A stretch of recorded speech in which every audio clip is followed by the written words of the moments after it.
亲爱的朋友们，欢迎来到微光夜读。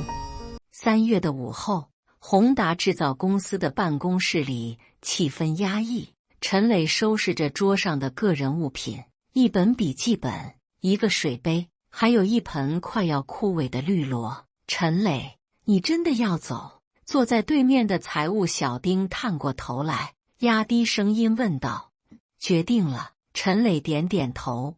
办公室里其他人的目光都若有若无地飘过来。3年来，陈磊一直是个透明人，话不多，不爱参与聊天八卦。部门主管赵强从办公室走出来，手里拿着文件。他40出头，总是一副高高在上的样子。陈磊，离职手续都办好了？赵强问道。差不多了。那你打算去哪里高就啊？赵强的语气里带着讽刺。现在工作可不好找。陈磊犹豫了一下，回家吧，家里让我回去管几个工厂。话音刚落，整个办公室瞬间安静了2秒，然后爆发出哄笑声。哈哈哈！陈磊，你可真会开玩笑。小丁笑得直拍桌子。管工厂？什么工厂啊？豆腐坊吗？人事王姐也笑了起来。赵强摇头笑道：陈磊，你这牛皮吹得有点大了吧？管工厂，你知道需要多少钱吗？就是啊，你1个月才3500，管什么工厂啊？会计小宋也加入嘲笑。陈磊的脸有些发红。真的，我没开玩笑。好好好，你没开玩笑。赵强摆摆手。那祝你早日成为工厂老板，不过做人还是要脚踏实地。陈磊没有再解释，默默收拾完东西就离开了。他走后，办公室里的讨论更加热烈。陈磊这是怎么了？平时挺老实，怎么突然吹牛了？小丁说道。可能是觉得在咱们这里混得不好，想要个体面的理由吧。小宋分析道。管几个工厂？哈哈，我看是回老家进工厂当工人还差不多。赵强冷笑。这个话题在办公室里议论了好几天，每次提起陈磊，大家都会想起那句管几个工厂，然后忍不住笑出声。老板刘总听说了这件事，也只是摇头。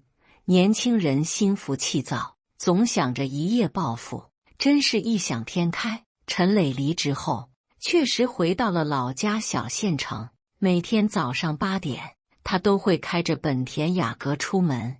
这车虽然不算豪华，但在小县城里也算不错了。邻居们都知道他在外地工作了几年，现在回来了。至于具体做什么，大家也不太清楚。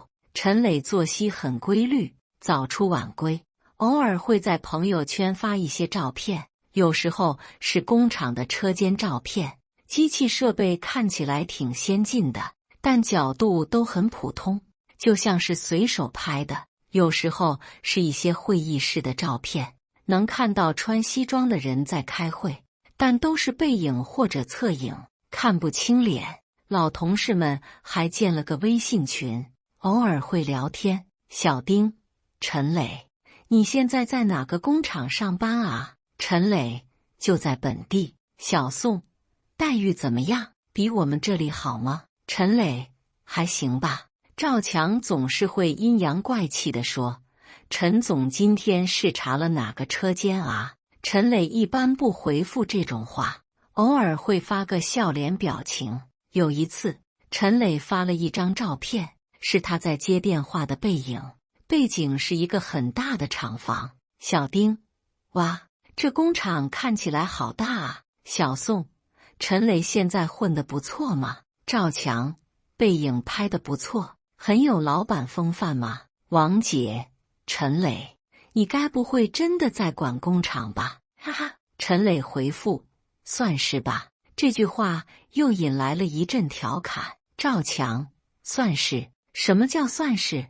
是管理员还是保安？小宋，估计是车间班长吧。哈哈。小丁，陈磊你就别装了，我们又不是外人。陈磊没有再回复，类似的对话在群里发生过好几次。陈磊偶尔会发一些工作相关的照片，但总是很模糊，看不出什么端倪。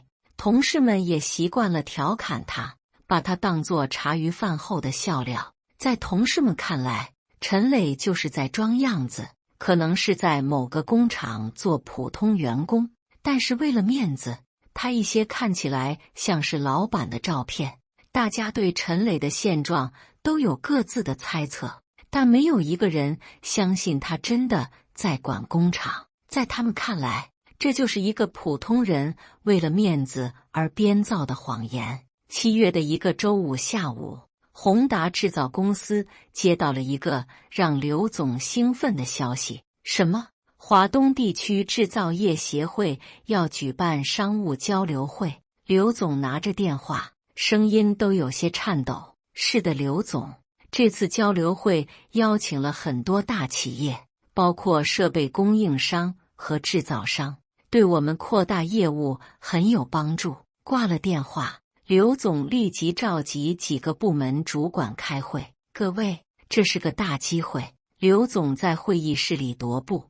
我们正是扩张的关键时期，需要找到更好的设备供应商和合作伙伴。赵强问道：刘总，这次交流会什么规格？5星级酒店，据说会有很多知名企业参加。刘总的眼睛都在发光。如果能谈成几个大客户，我们今年的业绩就不用愁了。这时候，赵强突然想到了什么，嘴角露出一丝坏笑。刘总，我倒是想到一个人。谁？陈磊。赵强故意拖长了声音，他不是说要回去管几个工厂吗？既然是同行，不如邀请他也来参加，说不定能帮我们介绍几个客户呢。话音刚落，会议室里就爆发出笑声。哈哈，赵强，你这个主意不错啊。小宋笑道。就是，让陈总给我们介绍几个大客户。小丁也跟着起哄。王姐摇摇头，你们这是要看人家笑话啊？什么笑话？我们这是给他机会啊。赵强一本正经地说，万一他真的在管工厂呢？那不就是我们的人脉资源吗？刘总听得一头雾水。你们在说什么？陈磊是谁？就是之前我们部门的质检员，3500的工资，离职的时候说要回家管几个工厂。赵强解释道。哦，我想起来了。刘总恍然大悟，然后也笑了。就是那个爱幻想的小伙子。对对对，就是他。赵强点头。我们可以邀请他来参加交流会，就说是老同事聚会，到时候看他怎么圆这个谎。小宋兴奋地说，这个想法太有意思了，我们可以拍视频，看他出丑的样子。王杰有些不忍心，这样会不会太过分了？有什么过分的？我们又没有害他。赵强摆摆手，再说了，是他自己说要管工厂的，我们只是给他一个证明自己的机会。刘总想了想，觉得这个提议很有意思。行，你们去联系他，不过记住，不要说是为了看他笑话，就说是老同事聚会，顺便参加个商务活动。散会后，赵强立即在同事群里发消息。赵强，各位，有个好消息，公司要参加一个高档的商务交流会，我想邀请陈磊也来参加。小丁，真的假的？邀请陈磊？小宋，赵哥，你这是什么意思？赵强，陈磊不是说他在管工厂吗？那他肯定认识很多同行，说不定能帮我们介绍几个客户呢。而且我们也好久没聚过了，正好借这个机会聚一聚。陈磊，你在吗？过了10几分钟，陈磊才回复，在的。赵强，是这样的，我们公司要参加一个制造业的商务交流会，想邀请你也来参加。一来是老同事聚会，二来你现在也在这个行业，说不定对你也有帮助。陈磊，什么时候？赵强，下周6，在市里的5星级酒店，怎么样？有时间吗？陈磊沉默了很久，大家都在等他的回复。小丁私下发消息给小宋：“你说他会来吗？”小宋：“肯定不敢来，一旦来了就要露馅了。”就在大家以为陈磊会找借口拒绝的时候，他回复了：“好吧，我去。”这个回复让所有人都有些意外。赵强：“真的？那太好了，到时候记得穿正式一点，毕竟是商务场合。”陈磊：“知道了。”周六的早晨，宏达制造公司的几个同事早早开始准备。小丁站在镜子前整理着领带，今天一定要录下陈磊出丑的视频。小宋在一旁整理文件，记得准备好名片，说不定能认识几个大老板。王杰有些不安：“我总觉得这样不太好，万一什么？万一他真的是工厂老板？”赵强哈哈大笑：“王姐，你也太天真了，一个月薪3500的质检员能管什么工厂？”陈磊在小县城里也在做准备，他穿上了一套深蓝色西装，不算昂贵，但剪裁合身，看起来很得体。妻子林月走过来，帮他整理领带：“真的要去吗？既然答应了就去吧。”陈磊点点头：“那些人明显是想看你笑话。”“我知道。”陈磊淡淡地说，“但有些事情总要面对的。”林月叹了口气：“你要是不想去，就别去了，何必要受那个气？”“没事的。”陈磊笑了笑。陈磊开着本田雅阁出发了，一路上他的心情很平静，就像是去参加一个普通的聚会。另一边，宏达制造公司的几个人已经到了5星级酒店。哇，这酒店真够豪华的！小丁仰头看着富丽堂皇的大厅，你看那些车，全是豪车。小宋指着停车场里的奔驰、宝马、奥迪。刘总整理了一下西装，今天是个好机会，大家都要表现好一点。就在这时，一辆本田雅阁缓缓驶入了停车场。哈，陈磊来了！赵强指着那辆车，大家都看过去，只见陈磊从车里出来，穿着深蓝色西装，看起来还挺精神的。但和停车场里的那些豪车一比，他的本田确实显得有些寒酸。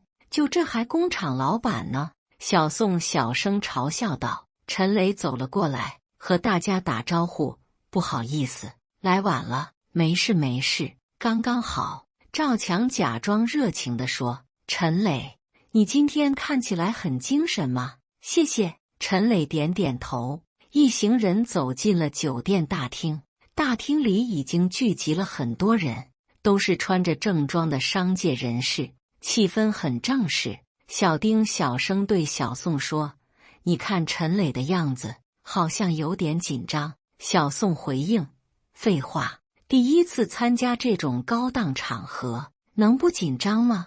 陈磊确实显得有些拘谨，他静静地跟在大家后面，很少说话。“陈磊，你现在管的工厂规模怎么样？”赵强故意大声问道，想让周围的人听到。“还可以。”陈磊简单回答。“有多少员工啊？”小丁也加入了询问。“几百个吧。”陈磊说道。“哇，几百个员工！”赵强故意夸张地说。“那你现在可是大老板了。”周围有几个人听到了他们的对话，投来了好奇的目光。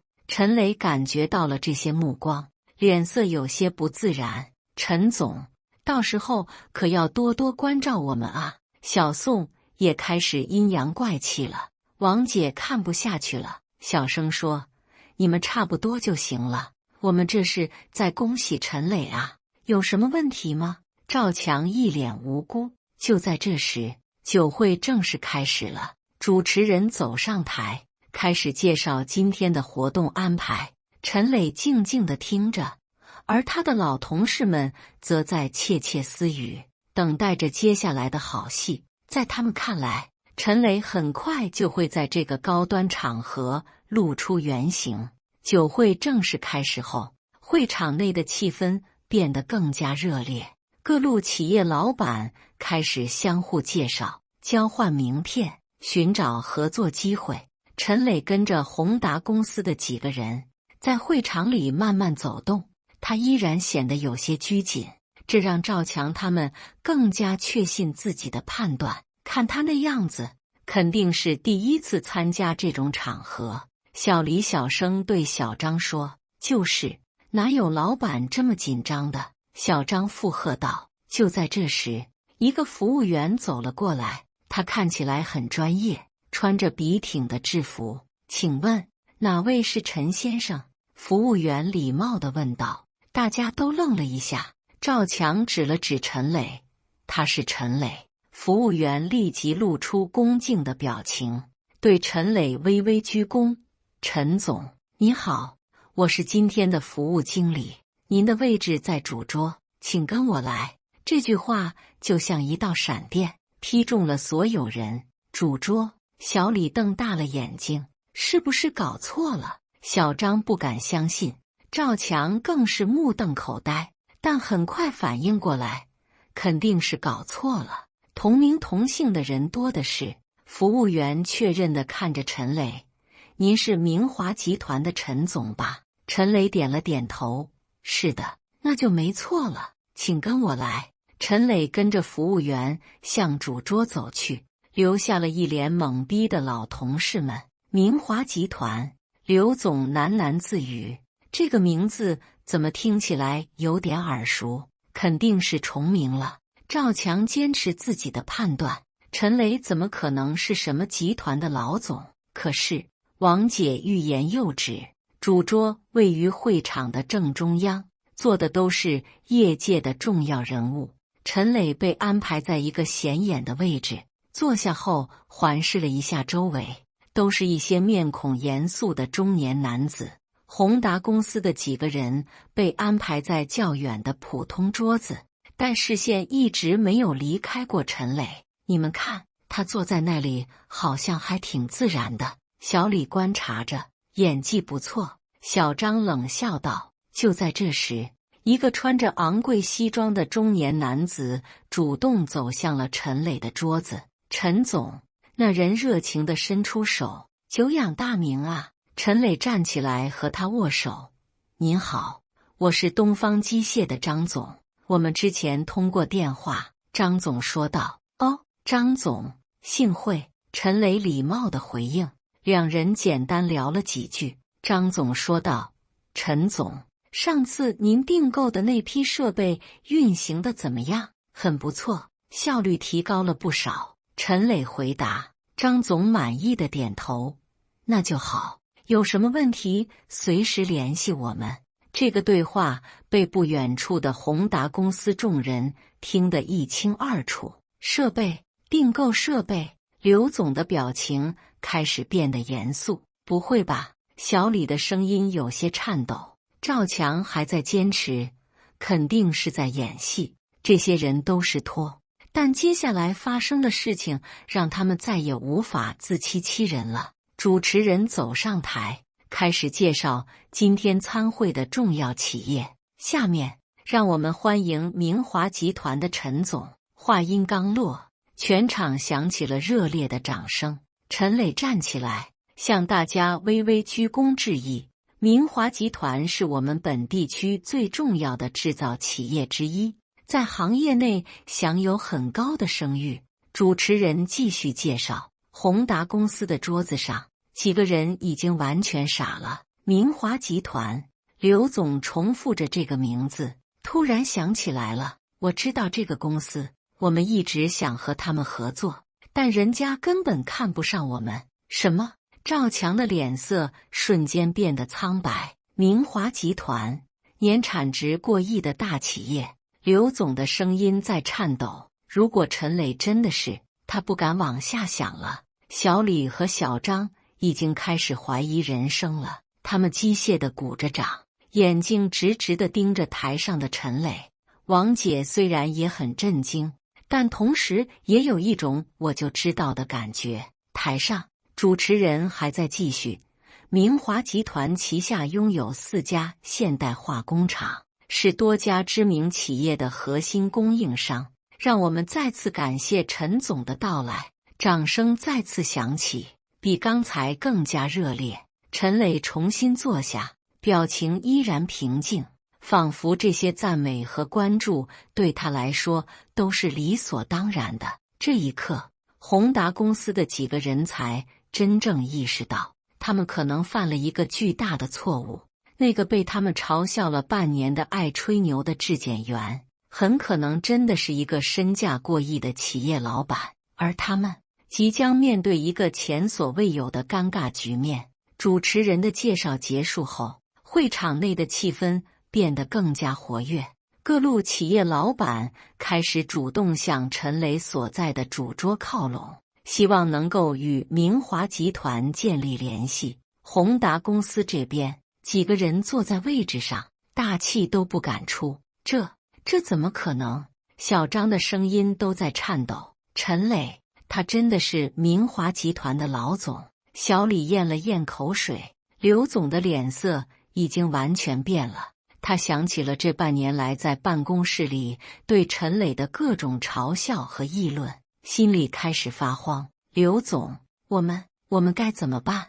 赵强的声音很小。刘总没有回答，他的目光一直盯着主桌的方向。就在这时，又有几个企业老板走向了陈磊。陈总，我是华东设备制造的李总。一个胖胖的中年男子热情地说道。李总，你好。陈磊起身握手。久仰久仰，明华集团在我们行业内可是标杆企业啊。李总满脸堆笑。过奖了。陈磊谦虚地回应。陈总，有机会我们可以深入合作一下，我们公司的设备质量绝对没问题。李总说道。好的，回头让我们采购部门和您联系。陈磊礼貌地回应。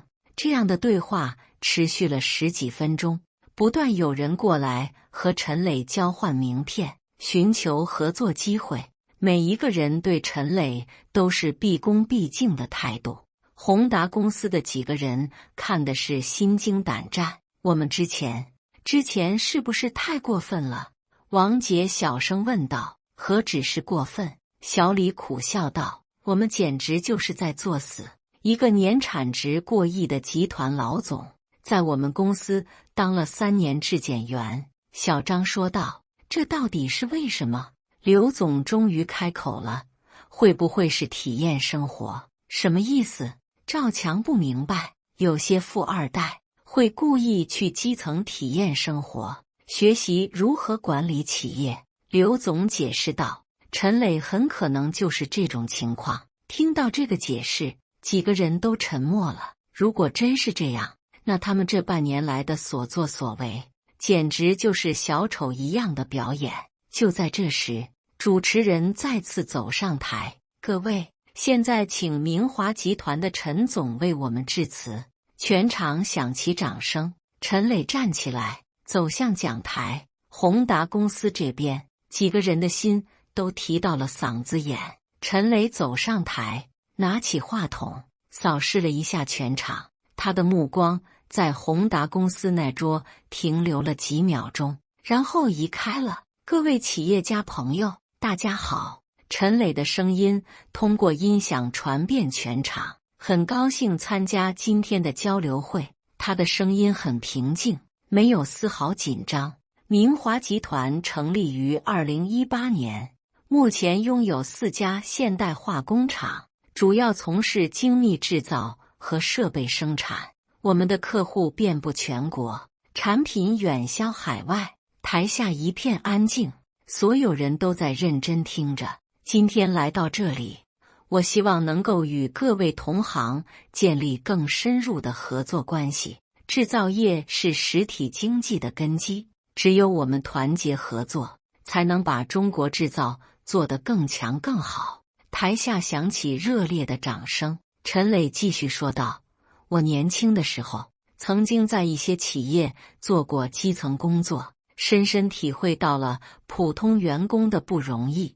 这些经历让我明白，一个企业要想做强做大，必须要有人性化的管理，必须要尊重每一个员工。听到这句话，宏达公司的几个人都低下了头。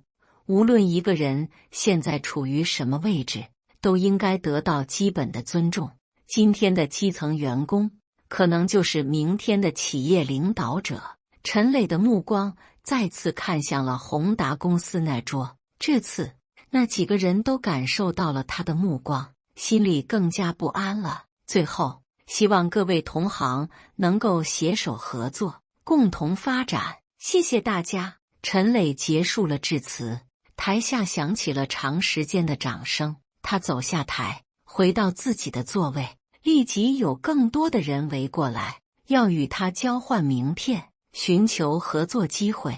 而宏达公司那边，几个人已经完全不知道该怎么办了。他们终于明白，他们面对的不是什么爱吹牛的质检员，而是一个真正的企业家，一个他们根本惹不起的大人物。而更让他们恐惧的是，陈磊的那些话明显是在暗示他们这半年来的所作所为。现在的问题是，他们该如何面对接下来的局面？主持人的介绍结束后，会场进入了自由交流时间。陈磊被一群人围在中间，不断有人过来敬酒、交换名片。他应对得很自然，完全没有之前那种拘谨的感觉。宏达公司的几个人坐在原位，谁也不敢轻举妄动。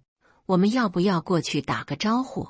小丁小声问道。打什么招呼？赵强苦笑道。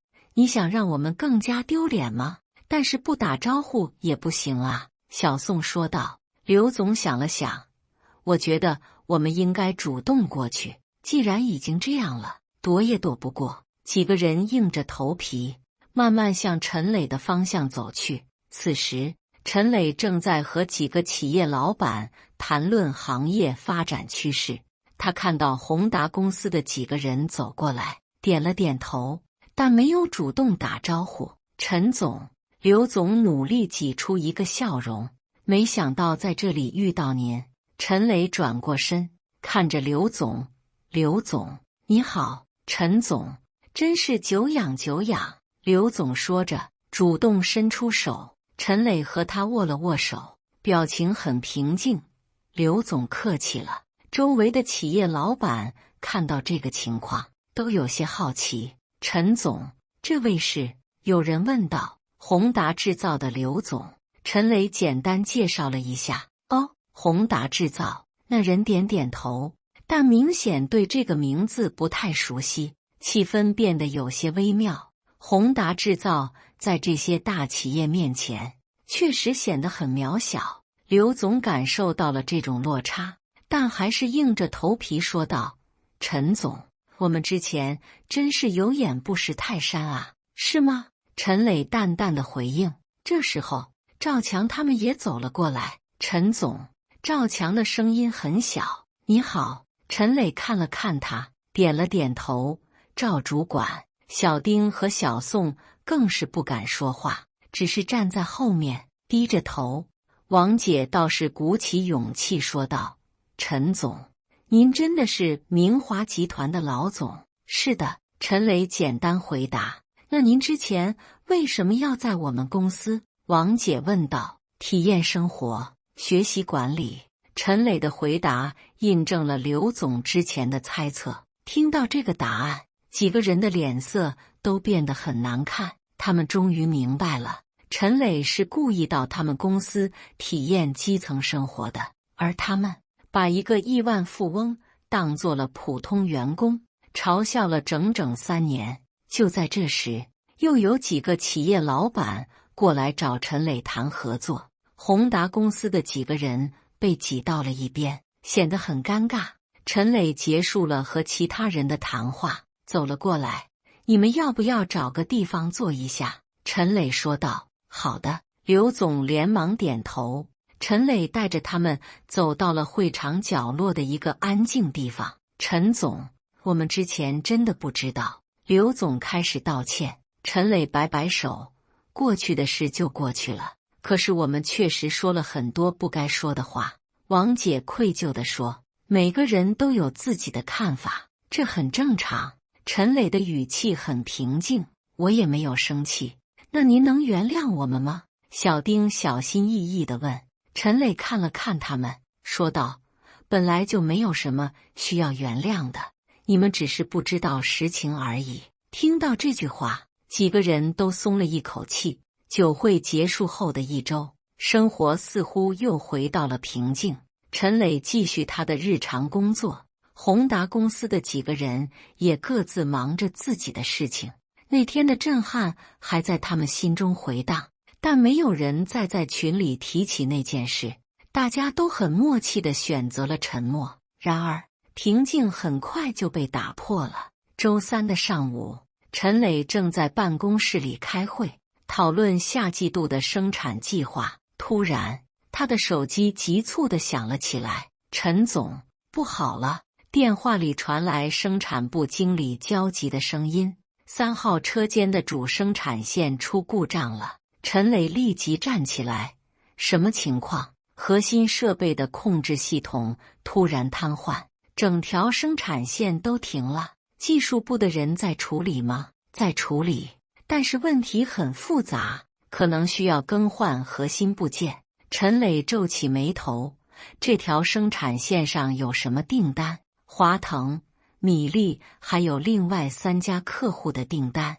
如果不能及时修复，可能会影响交货期。陈磊的心一沉，这些都是大客户，如果延误交货，不仅会面临巨额赔偿，更重要的是会影响公司的信誉。我马上过去。陈磊挂了电话，匆忙赶往工厂。到了现场，技术部的工程师们正在紧张地检修设备。陈总，您来了。技术部经理走过来，脸色很难看。具体是什么问题？陈磊问道。控制系统的主板烧了，而且连带着几个关键部件也损坏了。技术部经理解释道，这些部件都是德国进口的，国内没有库存，那要多久能修好？如果从德国空运零件，最快也要1周时间。1周？陈磊的眉头皱得更紧了。有没有其他办法？我们正在联系其他供应商，但是技术部经理摇摇头。就在这时，销售部经理也匆忙赶了过来。陈总，华腾那边已经催了，他们的订单必须按时交货，否则什么？否则不仅要赔偿，还可能失去这个客户。这句话像一记重锤敲在陈磊心上。华腾是明华集团最重要的客户之一，如果失去这个客户，损失将是巨大的。其他生产线能不能分担一部分产能？陈磊问道。其他生产线都有自己的订单，而且技术规格不匹配。生产部经理摇头道。陈磊沉默了几秒钟，然后说道，立即联系德国供应商，不管花多少钱，都要在48小时内把零件运到。陈总，48小时？这几乎不可能。没有不可能，联系货运公司，包装机也要把零件运回来。陈磊的声音很坚决。与此同时，这个消息很快就传了出去。在宏达公司的办公室里，赵强正在网上看新闻，突然看到了一条关于明华集团的报道。哎，你们快看！赵强喊道。小李、小张、王姐都围了过来。明华集团主要生产线故障，多个大客户订单面临延误风险。赵强读着新闻标题，什么？陈磊的工厂出问题了？小李瞪大了眼睛，看起来挺严重的。小张说道。王姐有些担心，会不会很麻烦？肯定很麻烦。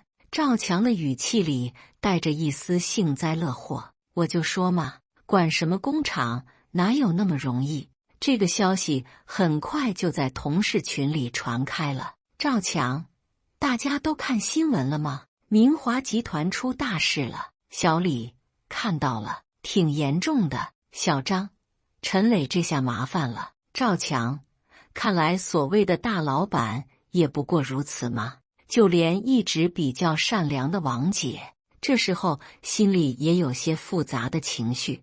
而在明华集团的工厂里，陈磊正在和技术团队通宵达旦地寻找解决方案。陈总，您先去休息一下吧。秘书关心地说。不用，问题不解决，我睡不着。陈磊的眼睛布满血丝，但精神还很集中。德国那边有消息了吗？已经联系上了，他们承诺24小时内发货。货运公司呢，已经安排了专机，预计明天下午就能到。陈磊点点头，但心里还是很担心。即使零件及时到达，维修也需要时间，而客户的订单已经在催了。这是明华集团成立以来遇到的最大危机，也是对陈磊管理能力的最大考验。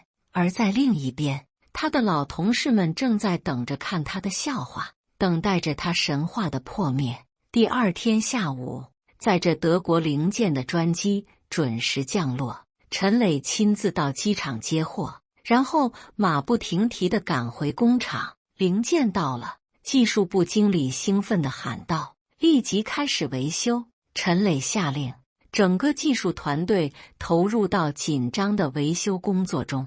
陈磊也没有离开，就在车间里指挥协调。与此同时，销售部不断传来客户催货的消息，华腾那边又催了，说如果明天还不能确定交货时间，就要考虑其他供应商了。销售部经理汇报道，告诉他们，我们一定按时交货。陈磊坚定地说。可是万一，没有万一。陈磊打断了他，启动所有备用方案，调动集团内其他工厂的资源，确保按时交货。原来，陈磊早就有预案。明华集团旗下的4家工厂虽然专业领域不同，但关键时刻可以相互支援，立即联系2号工厂和4号工厂，看他们能不能分担一部分产能。陈磊对生产部经理说道。可是他们的设备规格、技术问题可以解决，现在最重要的是保证客户订单。陈磊的危机处理能力在这一刻得到了充分体现。他不仅在技术层面寻找解决方案，更在管理层面进行全面调度。经过24小时的连续奋战，主生产线终于修复了，但是损失的时间需要通过其他方式补回来。各工厂的协调情况怎么样？陈磊问道。2号工厂可以承担30%的产能，4号工厂可以承担20%。生产部经理汇报。那还有50%呢？我们准备加班加点，24小时不停机。好，所有管理层轮流值班，确保生产顺利进行。就这样，明华集团展现出了强大的应急能力，不仅在48小时内修复了设备，还通过资源调配确保了订单的按时交付。更令人意外的是，在这次危机处理过程中，明华集团的客户们看到了公司的应急能力和负责任的态度，反而增加了对公司的信任。华腾的采购部经理专门打电话给陈磊：“陈总，这次的危机处理让我们非常佩服，我们决定增加明华集团的订单比例。”米粒的采购负责人也有同样的反馈：“陈总，你们的应急响应能力太强了，我们希望能够建立更深入的战略合作关系。”这个结果连陈磊自己都有些意外，他原本以为这次危机会造成重大损失，没想到反而为公司赢得了更多机会。很快，这个消息被媒体报道了出来。明华集团48小时奇迹，化危机为机遇。从设备故障到订单增加，明华集团展现危机处理典范，客户点赞，这就是我们需要的供应商。这些报道传到了宏达公司，几个老同事看后都沉默了。这怎么可能？赵强看着新闻，不敢相信，不是说出大事了吗？怎么反而订单增加了？小张也很困惑，小李摇摇头，人家这就叫危机处理能力。王姐更是感慨，看来我们真的小看陈磊了。就连刘总看到这些报道，也不得不佩服，这小子确实有2把刷子。而此时的陈磊正在办公室里总结这次危机的经验教训。这次的事情给我们敲响了警钟。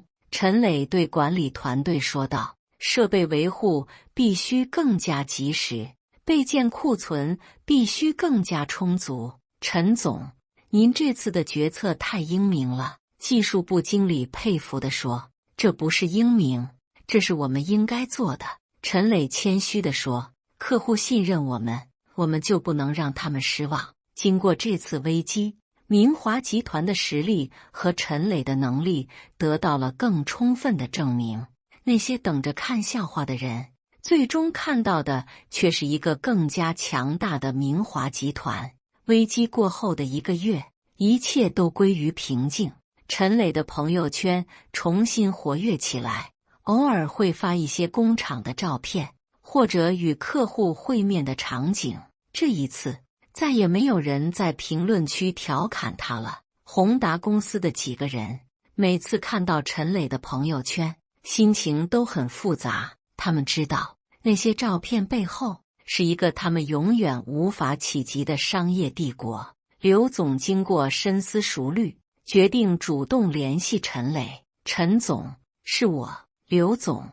刘总的语气很谦卑。刘总，你好，有什么事吗？陈磊的声音依然很平静。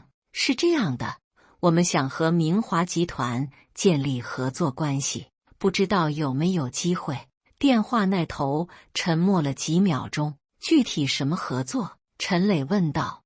我们可以做明华集团的配套供应商，或者这样吧，你们把公司资料发给我们商务部，他们会进行评估。陈磊打断了他，如果符合我们的要求，会考虑合作。好的，好的，我们马上准备资料。刘总连忙答应，挂了电话。刘总长出了一口气，至少陈磊愿意给他们一个机会。1周后，明华集团的商务部给出了评估结果，宏达制造可以承担一些辅助性的加工业务，但订单量不会很大。刘总看到这个结果，心情很复杂。虽然只是一些小订单，但对宏达制造来说，已经是很大的突破了。陈总真是……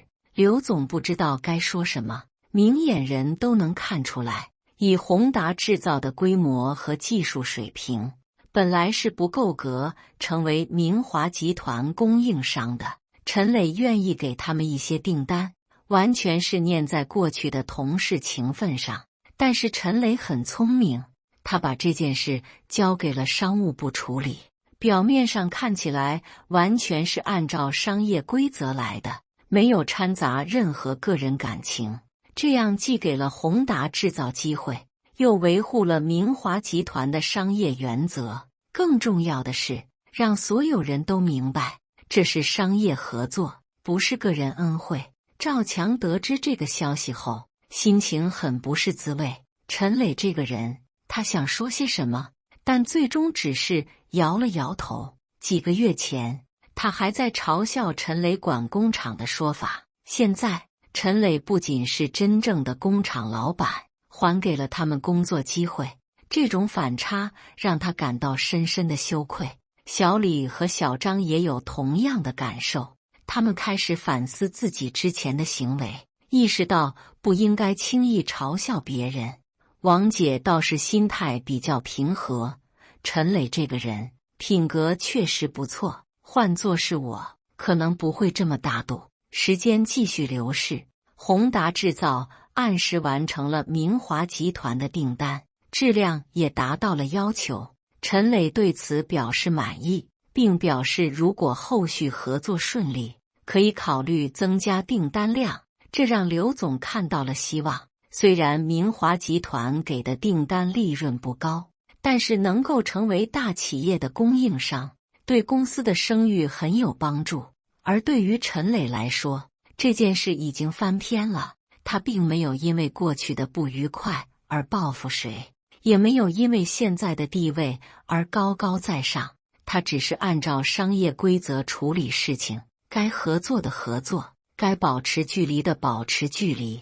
至于那个同事微信群，现在变得很安静，偶尔有人发个工作相关的消息，大家也都很客气的回应，没有人再提起过去的事情，也没有人再开那些刺耳的玩笑。每个人都明白，有些事情一旦发生，就无法回到从前了。陈磊偶尔也会在群里发个消息，但都是很正式的内容，比如节日祝福之类的。他和这些老同事的关系就定格在了一种礼貌而疏远的状态，不算朋友，但也不是敌人，就像两条平行线，各自在各自的轨道上前行。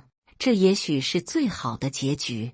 感谢大家的观看，本期故事精彩吗？欢迎大家在下方评论区吐槽。如果你喜欢这类故事，记得点击订阅微光夜读，并分享给更多的人，这会对我帮助很大。再次感谢大家的观看。